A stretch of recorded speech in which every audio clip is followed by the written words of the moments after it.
कर्पूरगौरं करुणावतारं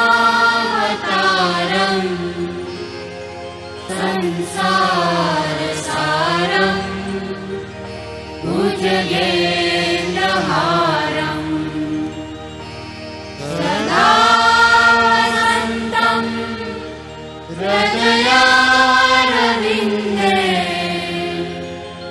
भवं भवानी सहितं नमामि।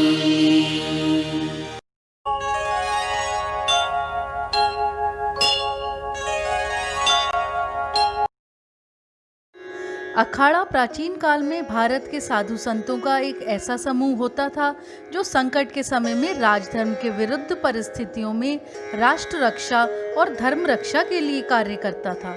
इस प्रकार के संकट से राष्ट्र और धर्म दोनों की रक्षा के लिए अखाड़े के साधु अपनी अस्त्र विद्या का उपयोग भी करते थे। वर्तमान समय में भी अखाड़े होते हैं जो आज भी राष्ट्र को संकट में आने पर ज्ञान आदि से लोगों को सही राह पर लाने के लिए तत्पर रहते हैं। भारत के सबसे विशाल मेले कुंभ में ये अखाड़े पूरी तन्मयता से आज भी सम्मिलित होते हैं और शाही स्नान किया करते हैं। इन अखाड़ों का एक अध्यक्ष होता है जिसका चुनाव एक जटिल प्रक्रिया के अधीन होता है।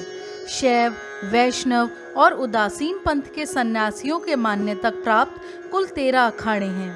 पहले आश्रमों के अखाड़ों को बेड़ा अर्थात साधुओं का जत्था कहा जाता था। पहले अखाड़ा शब्द का चलन नहीं था। साधुओं के जत्थे में पीर और तदवीर होते थे। अखाड़ा शब्द का चलन मुगल काल से शुरू हुआ। अखाड़ा साधुओं का वह दल है जो शस्त्र विद्या में भी पारंगत रहता है। कुछ विद्वानों का मानना है कि अलख शब्द से ही अखाड़ा शब्द बना है। कुछ मानते हैं कि अक्खड़ से या आश्रम से। इनकी शुरुआत आदि गुरु कहे जाने वाले शंकराचार्य ने की थी। माना जाता है कि भारत में जो सनातन धर्म है उसके हालिया स्वरूप को आदि गुरु शंकराचार्य जी ने स्थापित किया था। देश के 4 कोनों, उत्तर में बद्रीनाथ, दक्षिण में रामेश्वरम, पूर्व में जगन्नाथपुरी और पश्चिम में द्वारिका पीठ की स्थापना कर शंकराचार्य जी ने धर्म को स्थापित करने की कोशिश की। इसी दौरान उन्हें लगा कि जब समाज में धर्म की विरोधी शक्तियां सिर उठा रही हैं तो सिर्फ आध्यात्मिक शक्ति के जरिए ही इन चुनौतियों का मुकाबला करना काफी नहीं है। आदि गुरु शंकराचार्य जी ने जोर दिया कि युवा साधु कसरत करके शरीर को सुदृढ़ बनाएं और कुछ हथियार चलाने में भी कुशलता हासिल करें। इसके लिए ऐसे मठ स्थापित किए गए जहां कसरत के साथ ही हथियार चलाने का प्रशिक्षण दिया जाने लगा। ऐसे ही मठों को अखाड़ा कहा जाने लगा। शंकराचार्य जी ने यह भी सुझाव दिया कि मठ, मंदिरों और श्रद्धालुओं की सुरक्षा के लिए जरूरत पड़ने पर शक्ति का इस्तेमाल किया जा सकता है। इस तरह अखाड़ों का जन्म हुआ। ये सभी 13 अखाड़े हिंदू धर्म से जुड़े रीति रिवाजों और त्योहारों का आयोजन करते रहते हैं। कुंभ और अर्ध कुंभ के आयोजन में इन अखाड़ों की खास भूमिका होती है।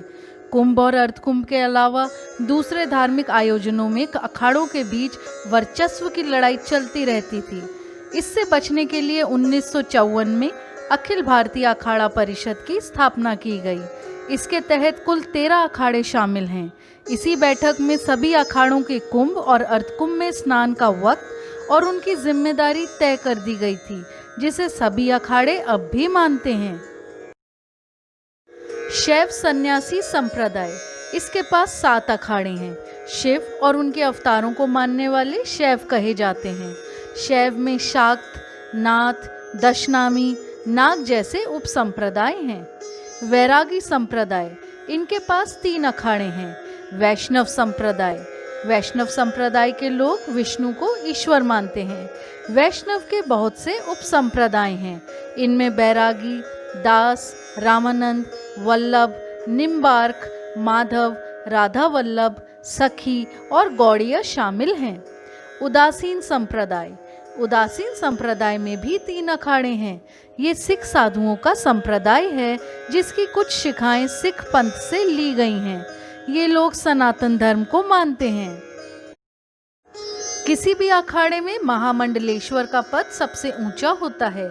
महामंडलेश्वर पद शैव संप्रदाय के दशनामी सन्यासियों ने इजाद किया था। दशनामी शब्द उन सन्यासियों के लिए इस्तेमाल किया जाता है जो शंकराचार्य के अनुयायी हैं।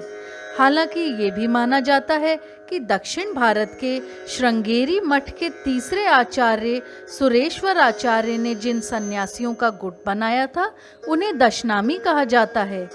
हकीकत जो भी हो, लेकिन अखाड़े में महामंडलेश्वर सबसे ऊंचा ओहदा होता है। दशनामी सन्यासियों ने सनातन धर्म की रक्षा के लिए महामंडलेश्वर का पद बनाया और उसकी कुछ योग्यताएं तय कर दी। महामंडलेश्वर ऐसे व्यक्ति को बनाया जाता है जो साधु चरित्र और शास्त्रीय पांडित्य दोनों के देश दुनिया में जाना जाता हो। पहले ऐसे लोगों को परमहंस कहा जाता था। 18वीं शताब्दी में उन्हें महामंडलेश्वर की उपाधि दी गई। महामंडलेश्वर की पदवी धारण करने वाले जितने भी लोग होते हैं, उनमें जो सबसे ज्यादा ज्ञानी होता है उसे आचार्य महामंडलेश्वर कहते हैं। हालांकि कुछ अखाड़ों में महामंडलेश्वर नहीं होते हैं, उनमें आचार्य का पद ही प्रमुख होता है।